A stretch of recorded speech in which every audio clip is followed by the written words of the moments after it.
Hello my dear students, myself Navneet Bhandari and I welcome you to my channel Quantum Academy of Physics। बच्चों आज एक नया topic करेंगे। आज हम रिफ्रैक्टिव इंडेक्स का कंसेप्ट ही आगे लेकर जाएंगे बट एक नए तरीके से। आज हम वो चीज़ समझेंगे जो हमको बस एनसीईआरटी की किताबों में बता दिया जाता है कि हाँ यार एक कॉइन को जब भी आप पानी में बेस पर रखते हो एक पानी से भरे कंटेनर में तो आपको कॉइन हमेशा ऊपर उठा हुआ नज़र आता है। लॉजिकली समझेंगे इस कंसेप्ट को और ये भी जानेंगे कि न्यूमेरिकल किस तरह से मिलते हैं आपको जेईई मेंस, नीट और सीबीएसई में।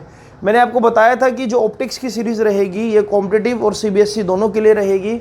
मैं पूरी जान लगा दूंगा इसमें कि कोई कंसेप्ट बचे ना कहीं से भी और आपका कभी कोई क्वेश्चन गलत ना हो, ना नीट में, ना मेंस में और ना एनसीईआरटी का अगर कोई क्वेश्चन आ जाए। तो कंसेप्ट को समझने की कोशिश करते हैं बच्चों, ठीक है। सपोज मैं आपको ये बोलूँ कि ये कंटेनर है, ठीक है, पानी का कंटेनर।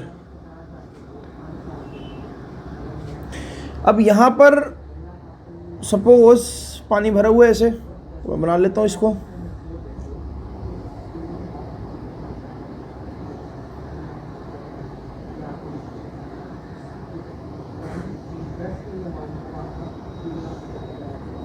इस तरह से मैंने पानी डाल दिया बहुत सारा, ठीक है। अब यहां पर कहीं एक सिक्का पड़ा है बेस पे, यहाँ पर ये ग्राउंड बिल्कुल इसके नीचे, ठीक है। अब सिक्का एक सोर्स है और इस मीडियम का जो रिफ्रैक्टिव इंडेक्स है मान लो वो N2 है और जिस मीडियम में मैं देख रहा हूँ इसको वो N1 है। मान लो अब मुझे इसको यहाँ ऊपर से देखना है कहीं से सिक्के को, तो देखो सबसे पहली रे को सीधा निकाल दो, बिल्कुल इसमें से एक लाइट रे निकली उसको बिल्कुल सीधा निकाल दो, ऐसे स्केल और पेंसिल का यूज़ कर लेना ऐसे। जब भी आपको ये बात पता होनी चाहिए कि जब भी लाइट रे परपेंडिकुलरली गिरती है एक सरफेस के ऊपर, मान लो एयर से ग्लास के ऊपर परपेंडिकुलर गिरेगी तो सीधा निकलेगी हमेशा।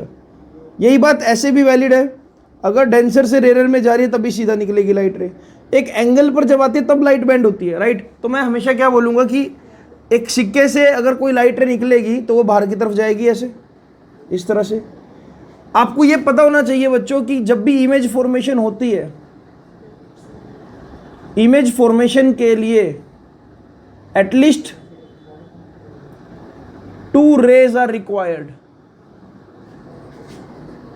जब आप 10th क्लास में थे तो आपको ये बताया गया था कि एक ऑब्जेक्ट से एक लाइन सीधी निकाली, एक फोकस में से निकाली, टकराने के बाद जहां पर भी 2 लाइट रेज मिल रही है वहां पर इमेज बन रही है।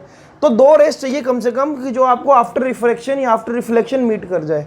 अब यहां से एक रे तो निकालना बहुत आसान था मेरे लिए, है ना। तो 2 मिनट के लिए आप इसको ऐसे समझो, बाउंड्री में हटा रहा हूं यहां से, ठीक है। ये इंटरफेस से ऐसे लाइट बाहर निकल गई, ये जो थोड़ा सा मैं इसको डार्क कर देता हूं, ये इंटरफेस है ना, ये मीडियम को सेपरेट करने वाला इंटरफेस है। अब समझ इस चीज़ को।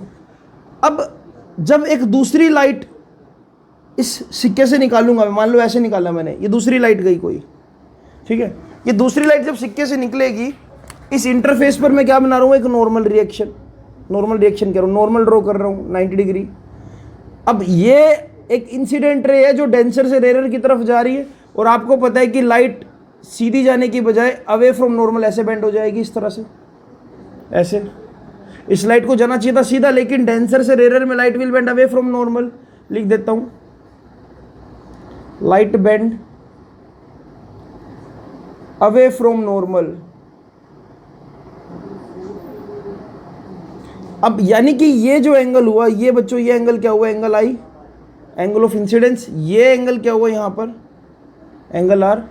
और इस रे को अगर मैं देखूं बाहर तो कोई इमेज नहीं बन सकती, ये रे सीधी जा रही है, ऐसे जा रही है। तो जब बाहर इमेज नहीं बनेगी तो इसकी वर्चुअल इमेज कहां पर बन जाएगी, इसको पीछे एक्सटेंड करो यहां पर। तो मुझे ऐसा नजर आएगा कि यहां पर कहीं ऐसे, यहां पर कहीं कॉइन की इमेज बन रही है। कॉइन रखा तो यहां पर हुआ लेकिन मुझे इमेज कहां पर मिल रही है, यहां पर। एक रे सीधी चली गई, एक रे अवे फ्रॉम नॉर्मल गई। इसको जब वर्चुअली पीछे एक्सटेंड करा तो इस जगह पर यहां पर मुझे इमेज दिखाई दे रही है। अब सुन, जो कॉइन था वो एक्चुअल में इस इंटरफेस से h दूरी नीचे था, या डेप्थ के लिए हम d यूज करते हैं, d डेप्थ में नीचे था, है ना। ये इसकी एक्चुअल डेप्थ है, मैं लिख रहा हूं यहां पर d का मतलब क्या है, एक्चुअल डेप्थ, और जहां पर आपको कोई नजर आ रहा है सरफेस से लेकर ये वाला जो डिस्टेंस है, ये वाला, इस डिस्टेंस को मैं बोल रहा हूं डी डैश। तो जो डी डैश है ये क्या होगा, apparent depth.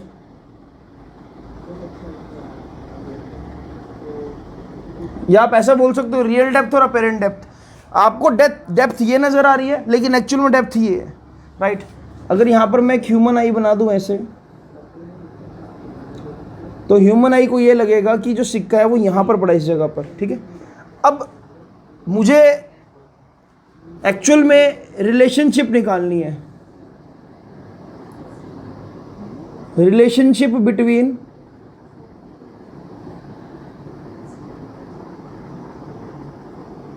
Refractive index,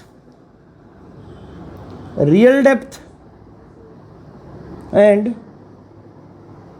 apparent depth. मुझे इन सब चीज़ों में रिलेशनशिप निकालनी है बच्चों। अब इस डायग्राम को जल्दी से बना लो, फिर मैं इसमें ही मॉडिफिकेशन करता हूँ। तो बच्चों अब आगे चलते, इससे आगे समझते हैं जरा। सी, अगर ये एंगल आर है तो ये अल्टरनेट एंगल ये भी क्या होगा, आर होगा। अब इस डायग्राम को देखो, मॉडिफाई कर रहा हूँ थोड़ा सा मैं, ये एंगल आर होगा। अगर ये एंगल आई है तो ये एंगल भी क्या होगा, आई होगा। इस जगह पर अल्टरनेट एंगल देखो, पेयर्स बन रहे, ये आर तो ये भी आर, ये आई तो ये भी आई। यहाँ पर नेमिंग कर रहा हूँ, देखो इसको मैं नाम दे रहा हूँ ए, यहाँ पर इसको नाम दे रहा हूँ बी, इसको सी और इसको D, A B C D, ठीक है। अगर इसको मैं बाहर निकालूँ तो कुछ ऐसा बन रहा है बच्चों, देखो ये कुछ ऐसा ट्रायंगल बन रहा है। देखो अगर आप ध्यान से देखो, कुछ ऐसा बन रहा है ये, यानी कि ये सी है, ये डी है, ये एंगल आर है और ये एंगल क्या है बच्चों, आई है, ठीक है। और इस चीज़ को मैंने बोला हुआ है डी डैश और इस चीज़ को मैंने बोला हुआ है डी, ठीक है। ये चीज़ मैंने यहाँ पर ऐसे ड्रॉ कर दी ताकि आपको कोई प्रॉब्लम ना हो। अब देखो, आपको एक छोटा सा कंसेप्ट बताता हूँ मैं, कि जब भी व्हेन एंगल्स आर स्मॉल, जब भी एंगल स्मॉल होंगे, जैसे कि अगर मैं बोलूँ एंगल आई, जैसे कि अगर एंगल स्मॉल है, ठीक है, एंगल आई या एंगल आर स्मॉल है, तो वहां पर ना एक कंसेप्ट चलता है। देखो, थिंक अबाउट दीज ट्रायंगल्स, ये हाइपोटेन्यूज है, ये बेस है। सोचना जरा आप, जरा जो मैं बताने वाला हूँ, ये कोई थीटा एंगल है। अगर मैं इस एंगल को थोड़ा छोटा कर दूं तो ये ऐसे बनना स्टार्ट हो जाएगा, ये एंगल थोड़ा छोटा हो गया, ये एच है और ये बी है। इस एंगल को थोड़ा सा और छोटा कर दूं अगर मैं, ये एच है, ये बी है। जैसे जैसे मैं एंगल को छोटा करूंगा, जैसे जैसे एंगल को छोटा करूंगा, जो हाइपोटेन्यूज है that can be written like this.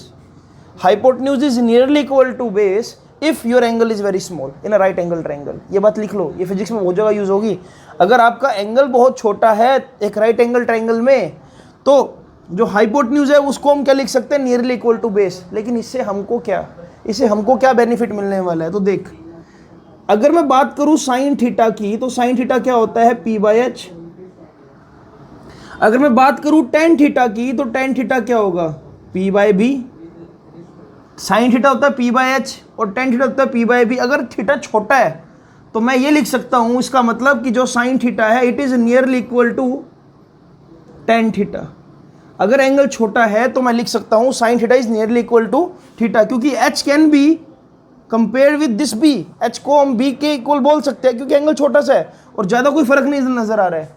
देखो इसको ऐसे समझो, जब तक एंगल बड़ा है तो हाइपोटेन्यूज बड़ा है, कोई दिक्कत नहीं है, लेकिन जैसे ही एंगल छोटा होगा, देखो तो मैं बोलूँगा ये और ये आपस में नियरली इक्वल है, और ये बात मैंने लिखी है। अब सुन, अगर मैं यहाँ पर स्नेल्स लॉ लगाऊं इस पर्टिकुलर कंसेप्ट में और बोलूँ कि लाइट रे ग्लास से, सॉरी वाटर से बाहर वाले मीडियम में जा रही है, एयर है जस्ट मान लेते हैं, इसका रिफ्रैक्टिव इंडेक्स n2 और बाहर वाले मीडियम का रिफ्रैक्टिव इंडेक्स क्या n1। तो अगर मैं यहाँ पर, इसको मैं 2 मिनट के लिए रब कर रहा हूँ, अगर मैं लिखूँ यहाँ पर यूजिंग स्नेल्स लॉ, मैं क्या लिखूंगा इस बात को, लाइट यहाँ से यहाँ जा रही है n2 साइन आई, इस एंगल को देखो n2 यानी कि इस मीडियम का refractive index n2 sine i is equal to बाहर वाला मीडियम क्या n1 साइन आर, है ना। ये चीज हमने पिछली बार भी करी थी। और मैं क्या लिख सकता हूं यहां पर, जो tan आई है it is nearly equal to sine I, जो tan आर है it is nearly equal to sine R. तो ये बात कैसे लिखी जा सकती है बच्चों, n2 tan i it should be equal to n1 tan r, लिख सकता हूं ये बात। चलो अगर मैं n2 बाय n1 रहने दूं तो क्या बन जाएगा ये, tan आर अपॉन में tan आई। अब देख, अगर इसको मैं ट्रायंगल को लेता हूं, नीचे वाला ट्रायंगल क्या है ये ACD, ये पूरा triangle ACD, right.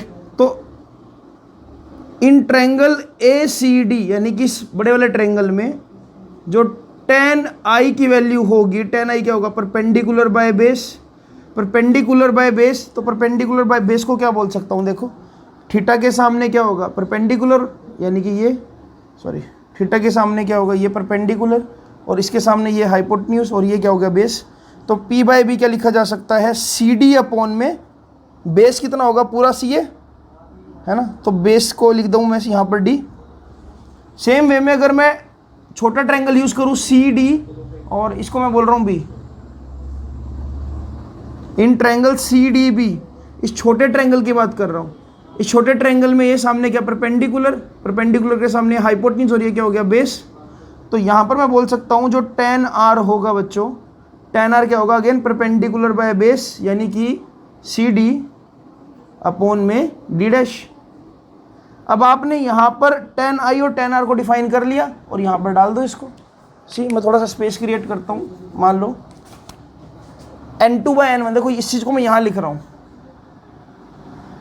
n2 by n1 it should be equal to tan r. tan r की वैल्यू क्या है बच्चों, tan आर की वैल्यू, tan आर ऊपर है यानी कि CD अपॉन में D डैश, अपॉन में tan आई की वैल्यू क्या है, CD अपॉन में D। तो इसको मैं लिख सकता हूँ बच्चों क्या, D अपॉन D डैश। यानी कि अगर मुझे n2 बाय n1 देखना था तो CD से CD उड़ रहा है, और यहाँ पर क्या मिल रहा है, D बाय में D डैश। यानी कि मैं बोल सकता हूँ it is real depth upon में अपेरेंट डेप्थ। एक नया फॉर्मूला बन गया मुझे। n2 बाय n1 का मतलब क्या होगा, ये भी लिख देता हूँ मैं यहाँ पर, इसको प्लीज साथ साथ लिखते रहो।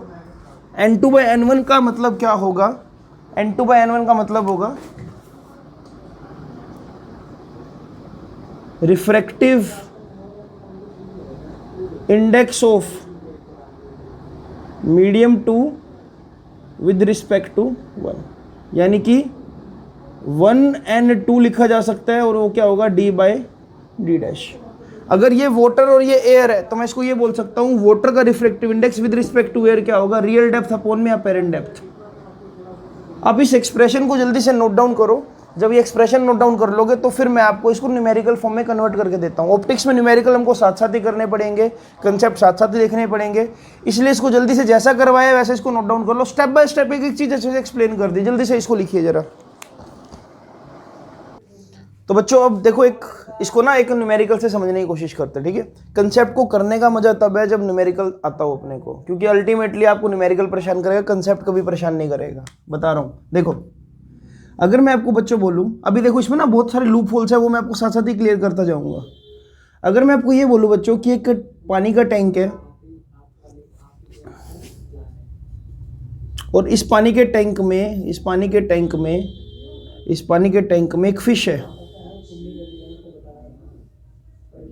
अब मेरे को फिश बनानी तो नहीं आती, पर कोई बात नहीं, I will try my best.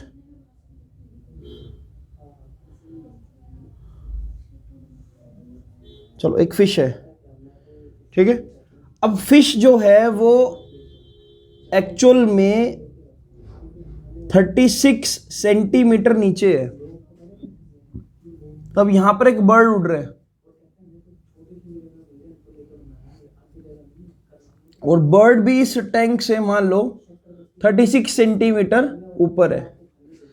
अब यहां पर मान लो इस मीडियम का N2 या रिफ्रैक्टिव इंडेक्स कितना है 4/3।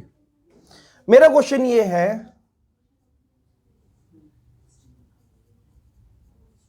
What is depth of fish, या ऐसा लिख देता हूं मैं क्वेश्चन को, how much at how much distance fish appears to bird when seen from sky। आप ये समझो कि जब ये बर्ड इस फिश को देखने की कोशिश करेगा तो फिश इसको कितना डिस्टेंस दूरी पर नजर आएगी खुद से, ठीक है। अब यहां पर कंसेप्ट लेकर आते, देखो फॉर्मूला ये रहा, मैं बोल रहा हूं N2/N1 किसके इक्वल होते हैं, डी बाई में डी डैश के इक्वल, ठीक है। अब अगर ये बर्ड एयर में है, स्काई में उड़ता है बर्ड, पानी में तो कोई बर्ड उड़ता नहीं, तो एयर का रिफ्रैक्टिव इंडेक्स हम बाय डिफॉल्ट 1 मान के चलते हैं। तो N2 कौन सा मीडियम है जहां से लाइट रेस जा रही है। लाइट रेस देखो, ये फिश की जो लाइट रेज है, एक लाइट रेज सीधी गई, एक लाइट रे मान लो ऐसे गई इस तरह से, राइट ऐसे, और ये कहीं यहाँ पर फिश नजर आएगी इस जगह पर। डायग्राम बनाने की जरूरत नहीं, बस कॉमन सेंस लगानी है हमने। हमको ये बोला है कि जो इस फिश का डिस्टेंस है, अच्छा यहाँ पर एक सबसे बड़ा लूप होल है, मुझे डिस्टेंस कितना लेना है, मुझे डिस्टेंस 36 सेंटीमीटर लेना है या 72 सेंटीमीटर लेना है। हमेशा जो भी हम यहाँ पर रियल डेप्थ और अपेरेंट डेप्थ लेते हैं बच्चे, वो इंटरफेस से लेते हैं। यहाँ से इंटरफेस से जो इसका डिस्टेंस है फिश का, वो कितना है 36 सेंटीमीटर। तो यानी कि जो रियल डेप्थ है, एक्चुअल में जो मछली है वो क्या 36 सेंटीमीटर नीचे, तो डी की वैल्यू 36 सेंटीमीटर। डी डैश कितना, डी डैश तो मुझे निकालना है। N2 कितना, जहां से लाइट रेस जा रही है यानी कि 4/3, और N1 कितना 1, राइट। तो डी डैश निकालना कोई रॉकेट साइंस तो नहीं है। डी डैश का फॉर्मूला क्या होगा 36, ये 4/3 जब इधर जाएगा तो मल्टीप्लाई बाय 3/4 हो जाएगा। तो डी डैश की कितनी वैल्यू आ रही है देखें, तो डी डैश कितना आ रहा है बच्चों 27 सेंटीमीटर। यानी कि जो बर्ड है उसको ये लगेगा कि इंटरफेस से जो डिस्टेंस है वो कितना है 27 सेंटीमीटर का। फिश एक्चुअल में 36 सेंटीमीटर नीचे थी, लेकिन डी डैश कितना है, डी डैश में यहीं से देखेंगे इंटरफेस से 27 सेंटीमीटर, यानी कि यहां पर फिश कहीं नजर आएगी ऊपर उठी हुई। अब बर्ड और फिश के बीच का डिस्टेंस कितना है, अगर मुझे सेपरेशन निकालनी हो, separation between bird and fish, तो ये डिस्टेंस यानी कि 36 प्लस 27 कितनी सेपरेशन आएगी बच्चों 63 centimetre, right. This is the separation between fish and bird. अब इस क्वेश्चन को रेसिप्रोकल करके सोचते हैं। ये तो मैंने आपको पूछा कि अगर बर्ड फिश को देख रहा है तो फिश कितना ऊपर नजर आएगी। अच्छा शिफ्टिंग कितनी हुई, अगर आपसे शिफ्ट पूछ ले, शिफ्ट का फॉर्मूला क्या होता है, शिफ्ट का फॉर्मूला भी समझ लो जरा। शिफ्ट का फॉर्मूला होता है बच्चों डी माइनस डी डैश, ठीक है। अगर आपसे पूछा जाए शिफ्ट निकालो, शिफ्ट का फॉर्मूला क्या होता है, real depth minus apparent depth, real depth minus apparent depth, this is formula for shift. Real depth कितनी है 36, अपेरेंट डेप्थ कितनी है 27, तो 36 माइनस 27 करूंगा तो कितना आएगा 9 सेंटीमीटर। शिफ्टिंग कितनी हुई 9 सेंटीमीटर की। इसका ये मतलब हुआ कि जो फिश है वो 9 सेंटीमीटर ऊपर उठी हुई नजर आएगी। आई होप आपको ये बात समझ आई होगी बच्चों, क्वेश्चन समझ आया होगा। अब इसको ना एक अलग अंदाज से समझने की कोशिश करते हैं। अब मैं आपसे ये क्वेश्चन पूछ रहा हूं, क्वेश्चन को रेसिप्रोकल करते हैं। मैं पूछ रहा हूं कि अगर फिश बर्ड को देखेगी तो बर्ड उसको कहां पर नजर आएगा, राइट। इसको जरा नोट डाउन करो, फिर मैं अगले क्वेश्चन पर आ रहा हूं इसके। अब इसको दूसरे तरीके से समझते हैं बच्चों। अब मैं ये देखना चाह रहा हूं position of bird as seen from water या बाय फिश। अगर फिश बाहर देखेगी तो क्या होगा। अब एक काम करते, देखो इसको भी ना मैं पहले डायग्रामेटिकली समझाने की कोशिश करता हूं, ठीक है बच्चों। ठीक, फॉर्मूले पे आएंगे, पहले कंसेप्ट को समझते हैं। मान लो ये ग्लास है, ग्लास या फिर वाटर है। अब एक चीज समझो जरा, एक चीज समझो जरा, यहां पर कोई ऑब्जेक्ट है जो कि मान लो h हाइट पर है, h हाइट पर। इस ऑब्जेक्ट से एक लाइट रे तो सीधी निकाल दो, वो सीधी एंटर हो जाएगी ऐसे, इस तरह से, है ना, जैसे कि हमने उस केस में किया था। पहले सिखाता हूं आपको। मान लो यहां पर कोई ऑब्जेक्ट है, कोई भी ऑब्जेक्ट है, ये मान लो अभी एक्चुअल में h हाइट ऊपर है, एक लाइट रे तो सीधी आ जाएगी इससे ऐसे, इस तरह से। अब एक लाइट रे को निकालो ऐसे, जब लाइट रे ऐसे जाएगी, यहां पर नॉर्मल ड्रॉ कर दूं ऐसे, राइट। अब आपको एक चीज तो पता ही है, जब नॉर्मल ड्रॉ करूंगा यहां पर एन, लाइट कोई एंगल आई बना रही है, लेकिन it will not go like this, it will bend towards the normal like this, ऐसे, ये नॉर्मल की तरफ बेंड हो जाएगी ऐसे। और अगर मैं इस लाइन को ऐसे एक्सटेंड करूं और इसको लाइन को ऐसे एक्सटेंड करूं, तो अंदर से जो भी ऑब्जेक्ट यहां पर कोई भी अगर आई होगी, तो उसको ये नजर आएगा कि जो इसकी पोजीशन है वो h पर नहीं है, वो कहां पर है, h डैश पर है। यानी कि ऑब्जेक्ट तो एक्चुअल में h हाइट ऊपर था, मान लो ऑब्जेक्ट था 10 सेंटीमीटर ऊपर, लेकिन अंदर से बाहर देखने पर ऐसा लगेगा कि ऑब्जेक्ट h पर नहीं, h डैश पर है। डायग्राम से समझने की कोशिश करो इसको, देखो, इस रे को पीछे एक्सटेंड किया, इस रे को पीछे एक्सटेंड किया, तो यहां पर कहीं इमेज बन रही है, वर्चुअल इमेज, है ना। सामने तो देखो कहीं मिलेगी नहीं ऐसे, तो कहां पर मिल गई, वो पीछे की तरफ, यहां पर। तो एक्चुअल हाइट कम है लेकिन दिख ज्यादा पड़ रही है। उल्टा केस हो गया, यहां पर से अगर अंदर देखूं, मतलब अगर मैं एयर से वाटर में देख रहा हूं, तो चीजें मुझे पास नजर आ रही है कंपैरेटिवली। जब मैं वाटर से बाहर की तरफ देख रहा हूं, तो चीजें मुझे दूर नजर आ रही है। यानी कि अगर बर्ड उड़ रहा है 36 सेंटीमीटर पे, तो फिश को वो 36 सेंटीमीटर से ज्यादा डिस्टेंस पर नजर आएगा। लेकिन बर्ड जब फिश को देख रही थी, तो बर्ड को जो फिश है वो 36 सेंटीमीटर पे नहीं, उससे कम डिस्टेंस पे नजर आ रही थी। तो जिस बच्चे ने ये कंसेप्ट सीख लिया, देखो मैंने डायग्राम से समझा ये बात, मैं कोई हवा में तीर नहीं मार रहा हूं, डायग्राम से देखो ये चीज बन रही है।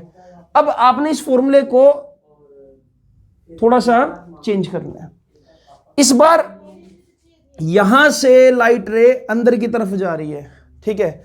अब ये जो बेसिक फॉर्मूला बोल रहा हूं ना, n2/n1 equals to real depth upon में अपेरेंट, मैं इसको रियल बाय अपेरेंट लिख रहा हूं अभी। n2 वो मीडियम लेना है हमने, n2 वो मीडियम ले रहा है जहां से लाइट निकली, n1 वो मीडियम लेना है हमने जहां पर लाइट गई, राइट। n2 वो मीडियम जहां पर से लाइट निकली, जैसे यहां पर ये लाइट अंदर की तरफ जा रही है, तो इसको मैं लूंगा n2 और इसको क्या लूंगा इस बार n1। फॉर्मूले वही रखो, बस n2 को ये समझो कि n2 वो मीडियम है जहां से लाइट निकली। अगर मैं यहां पर कंसेप्ट को देखूं, तो देखो इस इंटरफेस से बर्ड का डिस्टेंस कितना है, 36। तो इस बार मैं बोलूंगा यहां पर अगर हाइट को देख रहा हूं, अंदर से बाहर की तरफ देख रहा हूं, तो रियल हाइट अपॉन में अपेरेंट हाइट, ठीक है। अब इस क्वेश्चन में n2 का मतलब क्या है, n2 इज 1। अगर फॉर्मूले को लगाऊं, n2 लिखा मैंने, अपॉन में n1 लिखा, रियल हाइट अपॉन में अपेरेंट हाइट। अपेरेंट हाइट मुझे निकालने की, मुझे एक्चुअल में फिश कहाँ नजर आएगी अगर मैं फिश बन, मतलब एक्चुअल में मुझे बर्ड कहाँ नजर आएगा अगर मैं फिश बन के सोचूं। तो n2 कितना लेना है इस बार, जहां से लाइट निकली यानी कि 1, n1 जहां पर लाइट गई यानी कि वाटर, यानी कि 4/3। इसको मैं 1 अपॉन में 4/3 को क्या लिख सकता हूं, 3/4, ठीक है। अब सुनो, इक्वल्स टू रियल हाइट कितनी है, रियल हाइट है 36 सेंटीमीटर, 36 सेंटीमीटर ऊपर इंटरफेस है, सारे डिस्टेंस इंटरफेस से देखेंगे हम। अपेरेंट हाइट मुझे निकालनी है, अपेरेंट हाइट क्या बन जाएगी, देखिए अपेरेंट हाइट को ऊपर लेकर जाओ तो 4/3 से मल्टीप्लाई हो जाएगा, तो 4/3 इंटू में 36, तो बच्चों ये बन रहा है कितना, 48 सेंटीमीटर। मैं तो बोल ही रहा था आपको कि ज्यादा हाइट आएगी। तो फिश को लगेगा कि जो बर्ड है वो एक्चुअल में 36 पर नहीं है, वो कहां पर उड़ रहा है, वो 48 सेंटीमीटर ऊपर उड़ रहा है। देखा, निकाल दिया ना अपेरेंट हाइट। तो आपको बस ये फॉर्मूला मॉडिफाई करना आना चाहिए, जहां से लाइट निकली वो है n2, जहां पर लाइट गई वो है n1, ठीक है। ये बात समझ ली तो कोई क्वेश्चन कभी गलत नहीं होगा। अब मैं और क्वेश्चंस भी करा रहा हूं, आई होप आपको आज मजा आ रहा होगा ये कंसेप्ट सीखने में। इसको जल्दी से नोट डाउन करो, ये ऑप्टिक्स के नोट्स, ये मेरी कमिटमेंट है कि आपके शहर के सबसे बेस्ट नोट्स होंगे। ये मैं बात आपको दिल से बोल रहा हूँ। ऑप्टिक्स के नोट्स अगर आप बना रहे हो तो वो आपके बेस्ट नोट्स होंगे, जो आपके मेंस में भी काम आएंगे, नीट में भी काम आएंगे और सीबीएसई में भी काम आएंगे। अब से जो मेरी अप्रोच रहेगी वो कॉम्पिटिटिव अप्रोच रहेगी सीबीएसई के साथ, ताकि कहीं पे भी किसी भी एग्जाम में कोई क्वेश्चन गलत ना करके आओ। इसको जल्दी से नोट डाउन कर लो बस। अब एक और क्वेश्चन देखते हैं बच्चों।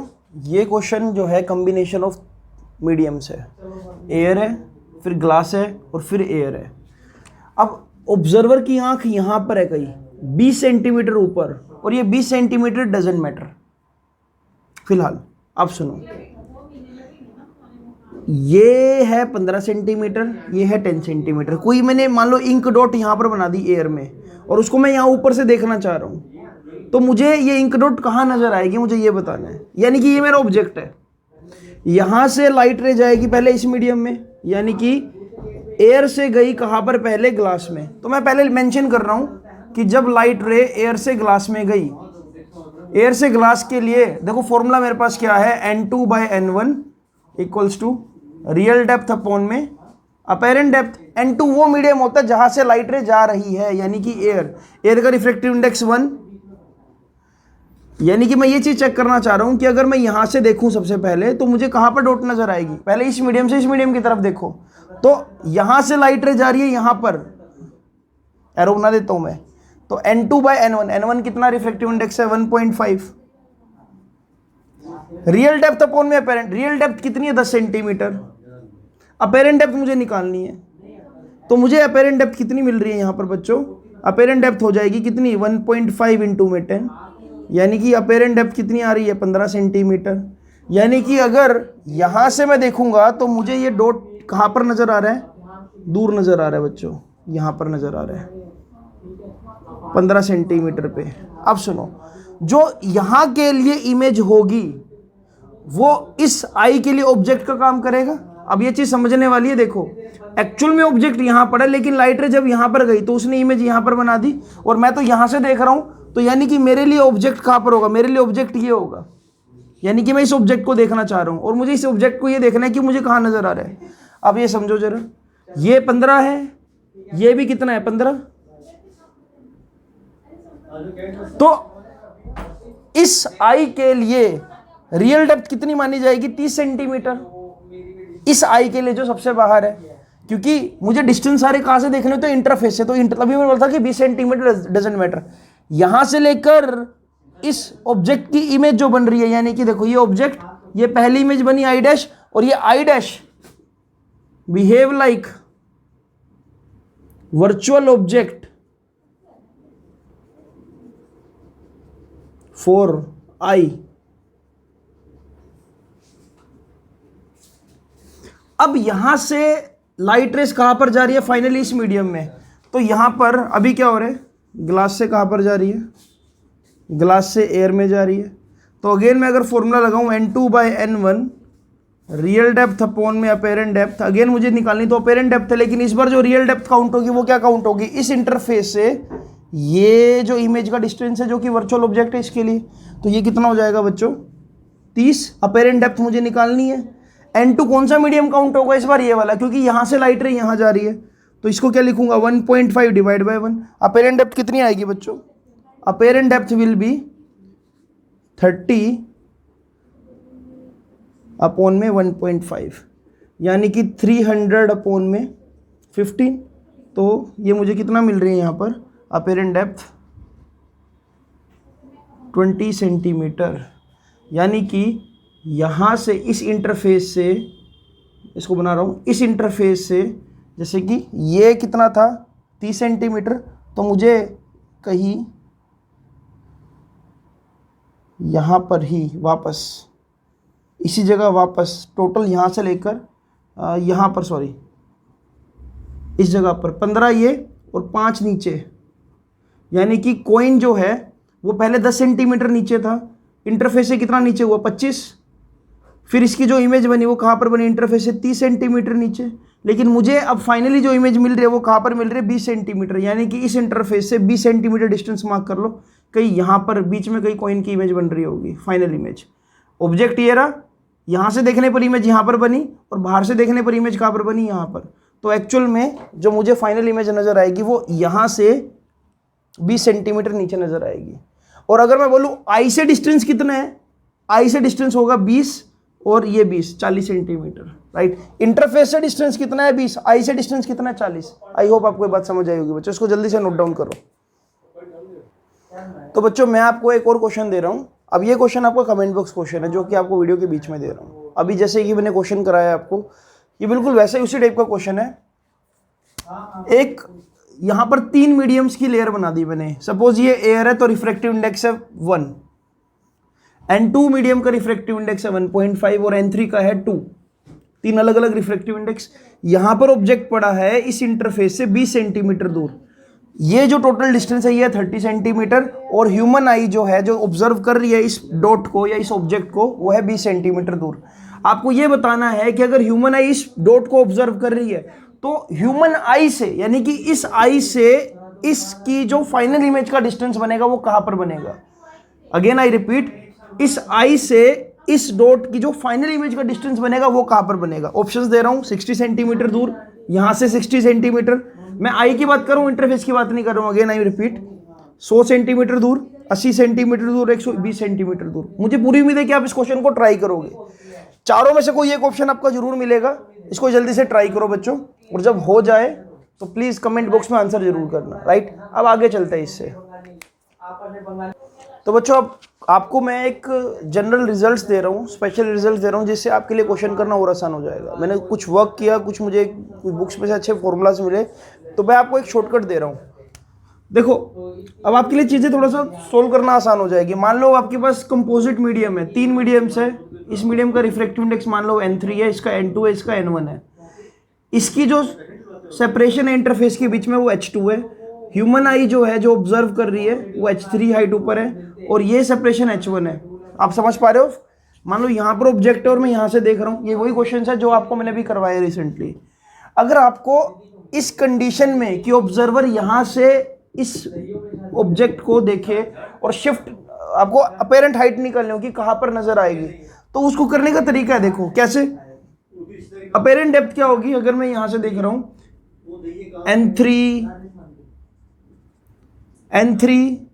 N3 मतलब कि इस मीडियम का refractive index square bracket H3/N3 plus H2/N2 plus H1/N1। इस तरह से देख पा रहे हो कैसे करना है। अगर मैं आपको इसको एग्जांपल से समझाने की कोशिश करूं, मान लो ये 20 सेंटीमीटर है, ये 1 है, ये 2 है और ये 3 है रिफ्रैक्टिव इंडेक्स। ये 10 सेंटीमीटर है और ये भी 10 सेंटीमीटर है। मान लो अगर मैं बोलूं कि ऑब्जर्वर यहां से इस ऑब्जेक्ट को देख रहा है तो शिफ्ट कह रहा हूं, अपेरेंट डेप्थ कितनी होगी। तो करना आसान है। सबसे पहले तो ये रिफ्रैक्टिव इंडेक्स लिखो इस मीडियम का, तो 20 इसका 1 H3/N3 यानी कि 20/1 प्लस H2 कितना है 10/में N2 कितना है यहाँ पर 2 प्लस यहाँ पर कितना है H1/N1 कितना है 10/में N1 कितना है 3। अगर मैं ये सोल्व करूंगा तो मुझे मिल जाएगा कि कितना हाइट पर नजर आएगा आई से। अगर मैं इसको इंटरचेंज कर दूं, मान लो ह्यूमन आई यहाँ पर, ऑब्जेक्ट यहाँ पर पड़ा हो, मतलब आपको सिर्फ ये रिजल्ट चेंज करना है कि जहां पर से आपकी ह्यूमन आई है, जहां पर ह्यूमन आई है वो वाला अपने रिफ्रैक्टिव इंडेक्स पहले लिख देना। जैसे कि यहाँ N3 था, अब ह्यूमन आई को मैंने कहा लिया है यहाँ पर, मान लो अब यहाँ पर आई है और यहाँ पर ऑब्जेक्ट रख दूं मैं, तो अब क्या चेंज आएगा। अब अगर आपने अपेरेंट डेप्थ निकालनी तो N1 यहाँ पर आ जाएगा, बाकी सारा रिजल्ट सेम। यानी कि जहां पर आंख है, जिस मीडियम में आंख है, उसका रिफ्रैक्टिव इंडेक्स पहले और H3/N3 plus H2/N2 plus H1/N1। ये शॉर्टकट है। इसको आप चाहो तो ऐसे कर सकते हो बच्चों। इसको जल्दी से नोट डाउन कर लो, ये इंपॉर्टेंट है आपके लिए। बच्चों अब एक एक्सप्रेशन और करेंगे जिसका नाम है लेटरल शिफ्ट। अब यहाँ पर इस चीज को समझने की कोशिश करना। मान लो कि कोई लाइट रे एयर से ग्लास पर जा रही है, ऐसे किसी पर्टिकुलर एंगल पर टकराई। अब यहाँ पर अगर मैं नॉर्मल ड्रॉ कर दूं इस तरह से, ये जो नॉर्मल मैं ड्रॉ कर रहा हूँ, ये एंगल क्या बन रहा है बच्चों, यहाँ पर आई। इस रे को जाना चाहिए था सीधा, इस तरह से सीधा जाना चाहिए था इस लाइट रे को, बट क्योंकि रेयर से डेंसर में जा रही है, light will bend toward normal like this, ऐसे। अब ये सीधी जा रही है ऐसे यहाँ पर, राइट। अब सुनो, अगर ये एंगल आई है तो ये वाला जो एंगल होगा, इसको मैं नॉर्मल को डार्क ही बना रहा हूँ, ये जो एंगल है ये एंगल क्या होगा आर, ये वाला एंगल क्या होगा बच्चों आई माइनस आर। इसको अगर मैं फर्दर एक्सटेंड करूँ यहाँ पर ऐसे, तो यहाँ पर ये भी 90 डिग्री बन रहा होगा। अब जब ये वाली रे है इसको बोलते हैं हम रिफ्लेक्टेड रे। डायग्राम को समझ पा रहे हो, देखो ये एंगल आई माइनस आर, ये आर, और जब मैं इनको ऐड करूंगा तो आई बन जाएगा वर्टिकल अपोजिट एग्जैक्ट, है ना। अब सुनो, यहाँ पर अगर मैं नॉर्मल ड्रॉ करता हूँ और ये एंगल आर है तो ये एंगल भी क्या होगा angle are, right.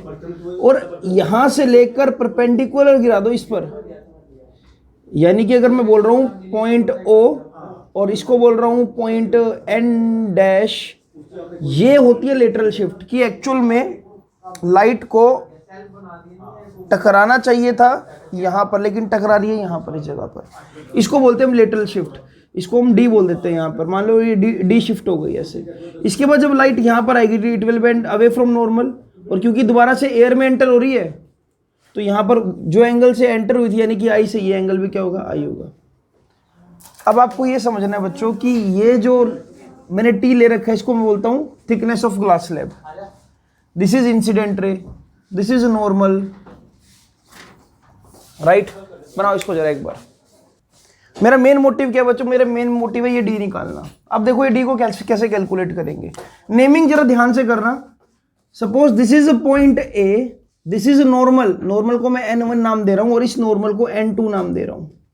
A C point, इसको ओ बोल चुके हैं, चलो ओ, ठीक है। या एक काम करो ना, पी ले लो, पी क्यू ओ, ठीक है। चलो अब सबसे पहले मैं कौन सा ट्रायंगल ले रहा हूं, देखो मैं ये वाला ट्रायंगल ले रहा हूं, इसके अंदर शेड कर रहा हूं। आप चाहो तो उसको पेंसिल से ही बनाना। ये वाला ट्रायंगल नजर आ रहा है आपको, इस ट्रायंगल में ये एंगल क्या है साइन आई, देखो ये ट्रायंगल क्या आई माइनस आर, तो मैं यहां पर लिख रहा हूं अगर साइन आई माइनस आर देखूं तो किसके इक्वल होता है, परपेंडिकुलर बाय हाइपोटेन्यूज के इक्वल। सामने की तरफ परपेंडिकुलर है यानी कि डी, और हाइपोटेन्यूज क्या होगा ये वाली लेंथ, ये वाली लेंथ क्या है पी से लेकर ओ तक का डिस्टेंस, तो डी अपॉन में पी ओ। तो ये क्या आ जाएगा आपके पास साइन आई माइनस आर। तो यानी कि डी की वैल्यू कितनी आई बच्चों, जो मैं शिफ्ट निकालना चाह रहा हूं वो आ रही है कितनी, साइन आई माइनस आर इंटू में पीओ। लेकिन अभी तो आधी अधूरी बात है, ये पीओ तो मुझे नहीं पता, तो अब पीओ को कैलकुलेट किया जा सकता है, कोई बड़ी बात नहीं है। देखो ये आर है, मुझे पीओ निकालना है, इसके सामने ये परपेंडिकुलर हुआ है ना, और ये क्या हुआ हाइपोटेन्यूज हुआ, और ये थिकनेस मुझे पता है, थिकनेस क्या हुई है ना, थिकनेस क्या हुई देखो ये बेस हुई है ना। तो अगर मुझे यहां पर बी और एच पता, देखो मैं यहां पर क्या कर रहा हूं यूजिंग दिस ट्रायंगल, अब मैं ये वाला ट्रायंगल यूज कर रहा हूं। ये ट्रायंगल कौन सा है बच्चों, P Q O. In triangle P Q O अगर मैं यहां पर कोज आर निकाल लूं, कोज आर की वैल्यू क्या आएगी, बेस अपॉन में हाइपोटेन्यूज। बच्चों बेस कितना है, बेस है टी, और हाइपोटेन्यूज क्या है, हाइपोटेन्यूज क्या है, हाइपोटेन्यूज पीओ है, तो टी अपॉन में पीओ। अगर यहां से पीओ को डिफाइन करूं तो पीओ कितना आ जाएगा, टी अपॉन में कोज आर, और कोज आर को क्या लिखा जा सकता है सीकेंट, तो मैं लिख दूंगा इसको सीकेंट आर, और साथ में क्या लगा दूंगा टी, टी सीकेंट आर, क्योंकि टी बाय कोज आर बन रहे देखो, तो क्या बन जाएगा पीओ की वैल्यू टी सीकेंट आर। इसको हम फर्स्ट इक्वेशन यहां लिख देता हूं, इसको सेकंड इक्वेशन बोल देता हूं। अब मैं क्या लिख रहा हूं यहां पर, put two in one, second equation को वन में पुट कर दो, यानी कि पीओ की जगह मुझे क्या लिखना है टी सीकेंट आर।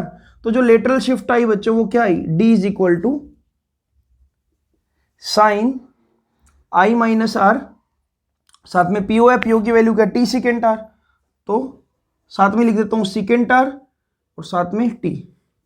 तो ये फॉर्मूला बन जाता है बच्चों। यहां पर मैं इसको मेंशन करूंगा, अगर देखो जो अपेरेंट शिफ्ट है वो है साइन आई minus R secant R into में T. This is your formula for shift की लाइट रे कितना ज्यादा शिफ्ट करेगी। शिफ्ट का मतलब होता है यहां से लेकर ये परपेंडिकुलर, कि लाइट एक्चुअल में मिलनी चाहिए थी यहां पर, कि यहां पर ऑब्जर्वर को, लेकिन मिल कहां पर है यहां पर, तो ये परपेंडिकुलर डिस्टेंस इज शिफ्ट। इसका एक स्पेशल केस भी है, अगर मैं बोलूं if angle I is very small, अगर एंगल आई स्मॉल होगा तो नेचुरल सी बात है आर भी बहुत स्मॉल होगा, आर भी उससे भी कम होगा। एंगल आई छोटा लोगे तो आर उससे भी छोटा होगा। आपको आई होप ये नजर आ रहा होगा। थोड़ा सा मैं इसको क्लोज ले लेता हूं, ठीक है। अगर मैं बोल रहा हूं एंगल आई छोटा है तो डेफिनेटली आर भी छोटा होगा। अब इस रिजल्ट में देखो जरा क्या क्या फैक्टर है मेरे पास। मैं लिख सकता हूं साइन आई माइनस आर। अब ये एंगल छोटे छोटे हैं, इसको मैं एक बार नोट डाउन करो, फिर मैं इसको मॉडिफाई करके देता हूं आपको। तो यहां पर बच्चों इस रिजल्ट को देखो, मैं साइन आई माइनस आर को नियरली इक्वल टू क्या लिख सकता हूं, आई माइनस आर। एंगल छोटा है तो जैसे कि हम क्या लिखते थे, sine theta is nearly equal to theta, sine I minus r is nearly equal to i minus r, क्योंकि छोटे छोटे एंगल है, ठीक है। अब देखो अगर सीकेंट आर बहुत छोटा है तो उसको नियरली इक्वल टू मैं क्या बोल सकता हूं, 0 डिग्री। मतलब सीकेंट आर अगर छोटा है तो इसको नियरली इक्वल टू 1 बोल दूं, क्योंकि आपको पता है अगर सीकेंट आर कितना होगा 1 डिग्री 2 डिग्री 3 डिग्री इस रेंज का है, तो आपको पता है सीकेंट 0 क्या होगा 1 के इक्वल होगा। तो इसलिए मैं बोल रहा हूं कि अगर एंगल छोटा है, क्यों आई देखो आई छोटा है तो आर तो उससे भी छोटा होगा, इसलिए मैं बोल रहा हूं कि for small value of r secant r can be considered as 1, क्योंकि cos 0 1 होता है, cos 1 cos 2 cos 3 nearly equal to 1 होता है। ऐसे ही अगर मैं इस मीडियम का रिफ्रैक्टिव इंडेक्स म्यू ले रहा हूं तो ये बात भी वैलिड है। Sine i by sine r अगर मैं करूं तो मुझे क्या मिलेगा, म्यू के इक्वल ही तो मिलेगा। अगर मैं sine i by ratio of sine i to sine r according to Snell's law, this ratio will give you refractive index of this particular medium. तो ये बात लिखी जा सकती है। इस बात को मैं ये भी लिख सकता हूं कि I by R is equal to what, mu. तो आर को मैं क्या लिख सकता हूं, आई डिवाइड बाय म्यू, ऐसे लिख सकता हूं। या मैं ऐसा भी बोल दूं, देखो पता लग रहा है यहां पर कि एंगल आर भी कितना होगा, आई का म्यू टाइम्स कम, यानी कि एंगल आर वाकई में छोटा होता है जब भी रेयर से डेंसर में। ये एक इस बात का प्रूफ भी है। एंगल आर कितना होगा, angle I divide by mu. अगर म्यू की वैल्यू 1 होती तो angle R is equal to angle I आ जाता है, यानी कि सेम मीडियम में लाइट ट्रेवल कर रही है। ये सब कंसीडरेशन के बाद आपका मेन रिजल्ट देखो क्या बन सकता है, D as it is sine I minus R को मैं क्या लिख रहा हूं, I minus R as it is. Sine I minus R को consider as I minus R. Secant R को मैं 1 लिख रहा हूं तो लिखने की जरूरत नहीं है, टी यहां पर थिकनेस आ रही है टी, तो टी लिख दो, कोई फर्क नहीं पड़ता। तो यानी कि जो लेटरल शिफ्ट है बच्चों आई माइनस आर है, तो आप क्या करो, आई माइनस आर को क्या लिख सकते हो, आई अपॉन में म्यू, और यहां पर क्या लिखा जाएगा, टी। अगर छोटा सा एंगल से लाइट इंसिडेंट हो रही है, अगर मान लो जैसे ये नॉर्मल है, अगर लाइट नॉर्मली इंसिडेंट होगी, मैं बोलूँ अगर लाइट बिल्कुल सीधी परपेंडिकुलर इस फेस पे गिर गई तो एंगल आई क्या होगा, 0 डिग्री होगा ना, क्योंकि नॉर्मल के साथ नॉर्मल के ऊपर ही लाइट गिर गई। अगर नॉर्मल से जरा सा टिल्ट होके लाइट, मतलब अगर ये इंसिडेंट रे ऐसे होती तो ये एंगल देखो कितना छोटा बन रहा है। इस कंडीशन में अगर आपने डी निकालना हो, ठीक है, तो उसको मैं लिख रहा हूं यहां पर, देखो जो फाइनल रिजल्ट बनेगा वो क्या बन जाएगा, d is equal to i common ले लो 1 माइनस 1 बाय में म्यू, और साथ में क्या आ जाएगा, थिकनेस ऑफ ग्लास स्लैब। ये आपका वो रिजल्ट बन गया कि अगर छोटी सी एंगल पे लाइट रे गिरेगी, राइट। तो ये ऑप्टिक्स का वो रिजल्ट है जो कॉम्पिटिटिव में बहुत यूज होगा, और सीबीएसई में यहां तक आपको एक्सप्रेशन पूछा जाता है। तो मुझे पूरी उम्मीद है कि बच्चों आपको ये समझ आया होगा। इसको प्लीज नोट डाउन करो। नोट्स बहुत ज्यादा सोच समझ कर अच्छे से हाईलाइट करके चीजों को बनाना, पेंसिल का यूज करना, क्योंकि आपको पूरी नीट मेंस और सीबीएसई वाली फीलिंग एक साथ आने वाली है। बिल्कुल मिक्स फीलिंग आएगी कि ये हम जो रिजल्ट्स कर रहे हैं ये कहाँ यूज होंगे, ये बहुत जगह यूज होंगे, इसलिए इसको प्लीज नोट डाउन करो बच्चों। तो आपको एक कमेंट बॉक्स क्वेश्चन दे रहा हूँ, बहुत ही बेहतरीन क्वेश्चन है ये, और मुझे पूरी उम्मीद है कि आप इस पे जी जान लगा दोगे क्वेश्चन को ट्राई करने में। क्वेश्चन ये है कि मैं किसी वाटर कंटेनर को कितना फिल करूं अगर उस कंटेनर की हाइट 21 सेंटीमीटर एक्चुअल है। मान लो कोई कंटेनर है 21 सेंटीमीटर हाइट का, इसको मैं कितना फिल करूं पानी से, कितना पानी इसके अंदर डालूं कि अगर मैं इसको कहीं से भी ऊपर से देखूं तो मुझे हमेशा ये हाफ फिल्ड नजर आए। क्वेश्चन बहुत अच्छा है, बता रहा हूं। मैं इस कंटेनर को कितना फिल करूं कि इसको मैं अगर ऊपर से देखूं तो मुझे कंटेनर में पानी हमेशा हाफ फिल्ड नजर आए। अगर इस वाटर का refractive index with respect to air 4/3 है तो कितना भरूं, 8 सेंटीमीटर ऊपर तक भरूं, 12 सेंटीमीटर ऊपर तक भरूं, 10.5 सेंटीमीटर ऊपर तक भरूं, या 15 सेंटीमीटर ऊपर तक भरूं कि बाहर से देखने पर कंटेनर हमेशा हाफ फिल्ड नजर आए। तो इस क्वेश्चन को दिमाग से करना, हो जाएगा, कोई मुश्किल क्वेश्चन नहीं है। और इसी के साथ इस लेक्चर को ओवर करते हैं बच्चों। तो आज भी हमने कंसेप्ट को सीखा कि रिफ्रैक्टिव इंडेक्स निकालने का तरीका एक और भी है। देखो, रिफ्रैक्टिव इंडेक्स निकालने के कई तरीके हैं। हमने ये सीखा, अगर मैं n2/n1 कर रहा हूं तो मैं क्या लिख सकता हूं, रियल डेप्थ अपॉन में अपेरेंट डेप्थ। मैं और कैसे निकाल सकता हूं, मेरे पास स्नेल्स लॉ भी एक ऑप्शन है ना, रिफ्रैक्टिव इंडेक्स निकालने का। तो रियल डेप्थ अपेरेंट डेप्थ बहुत इंपॉर्टेंट है। अगर आपके पास एनसीईआरटी हो तो प्लीज एनसीईआरटी में आपका दूसरा या तीसरा क्वेश्चन ही है एक पिन वाला, कि एक पिन को ग्लास स्लैब के ऊपर से देख रहे हैं तो कितना शिफ्ट होगी वो, तो प्लीज वो क्वेश्चन जरूर ट्राई करना साथ साथ। आज के लेक्चर में हमने ये चीज भी सीखी कि जो शिफ्टिंग है वो इस बात पे डिपेंड नहीं करती। अगर मैं इसको 10 सेंटीमीटर ऊपर से देखूं तब भी उसकी अपेरेंट डेप्थ वही होगी, बजाय मैं उसको यहां से देखूं। हाँ, मुझसे उसका डिस्टेंस चेंज हो जाएगा, लेकिन उसकी शिफ्टिंग पर इस बात का कोई लेने देना नहीं है, राइट, कि मैं इसको यहां से देख रहा हूं या यहां से देख रहा हूं या यहां से देख रहा हूं। उसने शिफ्ट तो वहीं पे ही होना जहां उसने एक्चुअल में होना, फॉर्मूले के अकॉर्डिंग। आपसे उसका डिस्टेंस कम ज्यादा हो सकता है, लेकिन उसका जो एक्चुअल शिफ्टिंग है ऊपर की तरफ उठना, उसका आपसे कोई लेना देना नहीं है, ठीक है। तो ये बातें इंपॉर्टेंट है बच्चों, यही बातें हमको कंसेप्ट में सीखनी होती है। तो इसी के साथ इस लेक्चर को ओवर करते हैं। मुझे बहुत अच्छा लगा आज का लेक्चर डिलीवर करते हुए, और आगे वाले जो लेक्चर्स होंगे वो इससे भी ज़्यादा बेहतरीन होंगे। तो ठीक है बच्चों, मिलते हैं कमेंट बॉक्स क्वेश्चंस के साथ। 2 क्वेश्चंस आपको मैंने दे दिए। ऑप्टिक्स में क्वेश्चन थोड़े से ज़्यादा रहेंगे, ज़्यादा प्रैक्टिस करेंगे क्वेश्चंस को। और ठीक है, have a great day. Video को लाइक जरूर करना और शेयर जरूर करना चैनल को अपने क्लासमेट्स को, जिनके भी स्कूल में अभी ऑप्टिक्स आने वाला है बट किसी कारणवश वो ऑप्टिक्स नहीं कर पा रहे, तो आपके पास एक चांस है कि आप उनको ये चैनल शेयर कर सकते हो, ये वीडियो शेयर कर सकते हो, ताकि वो भी अपना कोर्स स्टार्ट कर पाए। Thank you so much for watching this.